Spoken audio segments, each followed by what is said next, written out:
বন্ধুরা, আমি আপনাদেরকে এখন দেখাবো যে কীভাবে আপনি এসইও করলে আপনার ইউটিউবের ভিডিও ভিউ আসবেই এবং 100% ইফেক্টিভ। আমি আপনাদেরকে এই প্রসেসটা দেখাবো, আপনারা এটা কীভাবে আপনারা এটা করবেন।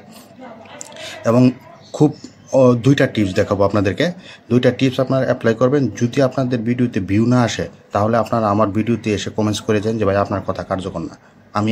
আমি এই থিওরি অ্যাপ্লাই করে আমার চ্যানেল মনিটাইজ হয়েছে, আমার চ্যানেলের সাবস্ক্রাইবার বাড়ছে, ভিউ বাড়ছে। আমি অলরেডি এই থিওরি অ্যাপ্লাই করতেছি এবং এটা 100% অর্গানিক ভিউ আসে। আমি আপনাদেরকে টেকনিকটা দেখাচ্ছি আপনি কীভাবে এটা ভিউটা আনবেন। চলে যাই বন্ধুরা। চলুন আমি আপনার ইউটিউব অ্যাপ্লিকেশনে চলে যাবেন। ইউটিউব অ্যাপ্লিকেশনে চলে যে আপনি ধরুন ফানি রিলেটেড ভিডিও বানাচ্ছেন, তাহলে এখানে আপনি লিখে সার্চ দেবেন হচ্ছে ফানি। শুধু ফানি কথা লিখে সার্চ দেবেন, ফানি ফানি লিখে সার্চ দেওয়ার সাথে দেখেন আপনাকে ইউটিউব রিকমেন্ড করছে এই যে এখানে আপনার কন্টেন্ট হচ্ছে ফানি রিলেটেড। আপনি তো আপনার মতো করে আপনি একটা কন্টেন্ট রেডি করবেন। তাহলে আপনি এখন ট্যাগ কীভাবে ইস্যু করবেন এবং কীভাবে আপনার ভিডিওটাকে ইউটিউবের হোম পেজে বা ইউটিউবের সার্চ ইঞ্জিন অপটিমাইজেশনে আপনাকে শো করাবেন। এর জন্য আপনাকে এই জিনিসগুলো অ্যাপ্লাই করতে হবে। যেখানে ফানি লেখা সার্চ আপনি এখানে ইউটিউব সাজেস্ট করতেছে funny video, funny cat videos, funny নাটক, ফানি টিকটক, ফানি কার্টুন।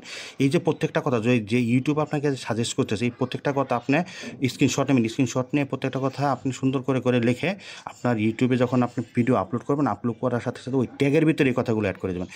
প্রথম ট্যাগ যেমন funny video, funny cat video, এরকমভাবে ট্যাগগুলো আপনি রেডি করবেন। তারপরে এই কথাগুলোকে আপনি আবার ডেসক্রিপশনও অ্যাড করবেন।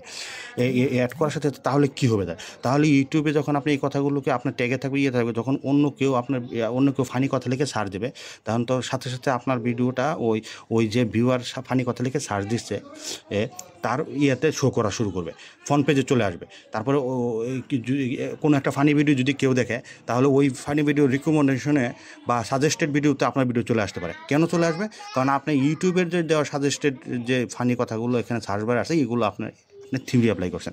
এটা হচ্ছে একটা জেনুইন এবং হিডেন টিপস। এগুলো চলেন। তারপর আমরা কী করবো, এটা হচ্ছে আমার ইউটিউবে সার্চ দেবো ফানি কথা লেগে, যে ফানি হয় অন্য যদি আপনি বলেন মেক মানি লিখে সার্চ দেবেন, ওইখানে যে জিনিসগুলো ইউটিউব আপনাকে সাজেস্ট করবে, শুধুমাত্র এই জিনিসগুলো, অন্য কোথাও যাওয়ার দরকার না ভাই। আপনি শুধুমাত্র এই কথাগুলো আপনার ট্যাগে ইউজ করে দেখেন, আপনার ডিসক্রিপশনে ইউজ করে দেখেন। যদি আপনার ভিউ না আসে ভাই, পরে আপনি আমাকে বলেন, আমার কথাগুলো কতগুলো কার্যকর।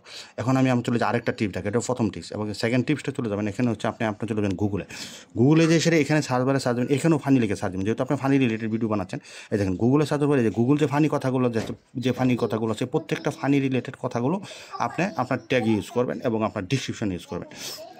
এই দুইটা টিপস আপনি অ্যাপ্লাই করে আপনি ভিডিও বানান। আমি বলছি না আপনি ভিডিও আপলোড করার সাথে সাথে আপনার মিলিয়ন ভিউ চলে আসবে। আপনি আপলোড করে ওয়েট করেন 1 দিন 2 দিন 3 দিন, 1টা 2টা 3টা করে ভিউ আসতে পারছে। একটা সময় আপনার ভিডিওতে দেখবেন কি কন্টিনিউ ভিউ আসা শুরু হয়েছে এবং একটা পর্যায়ে যে আপনার ভিডিও ভাইরাল হয়ে যাবে। কেন ভাইরাল হবে? কারণ আপনার ইউটিউব সার্চ ইঞ্জিন অপটিমাইজেশনে ইউটিউব এবং গুগল যে জিনিসগুলোকে আপনাকে সাজেস্ট করছে, আপনি ওই জিনিসগুলো অ্যাপ্লাই করে আপনার ভিডিওর ট্যাগ এবং ডিসক্রিপশন অ্যাড করছেন। সুন্দরভাবে পলিশ করে আপনি এই জিনিসগুলোকে স্ক্রিনশট নিয়ে ওখানে অ্যাড করে দেবেন। কিন্তু আপনি যেমন ফানি পিক আছে, ফানি পিক লেখেন, ফানি পিক এখানে একটা কথা আপনি অ্যাড করে দিন যে ফানি পিক জেনারেটেড, তা আপনার মনের মতো করে করেন। কিন্তু আপনার ওই যে লাইনটা লেখেন ফানি পিক জেনারেটেড, ওখানে কিন্তু আপনার ফানি পিক যেটা গুগল সাজেস্ট করছে ওই কথাটা কিন্তু আছে। এই ফানি পিকের কারণে, জেনারেট কথা না থাকলেও সমস্যা নেই, ফানি পিকের কারণে আপনার ভিডিওটা ওখানে সার্চ ইঞ্জিনে চলে আসবে। এইভাবে আপনি থিওরি অ্যাপ্লাই করে দেখেন, আপনার ভিউ আসবেই। এটা 100% ঠিক। আমি এই থিওরি অ্যাপ্লাই করে আমার চ্যানেল মনিটাইজ এবং আমি আমার সাবস্ক্রাইব বহুগুণে বাড়িয়ে ফেলেছি। Thank you so much.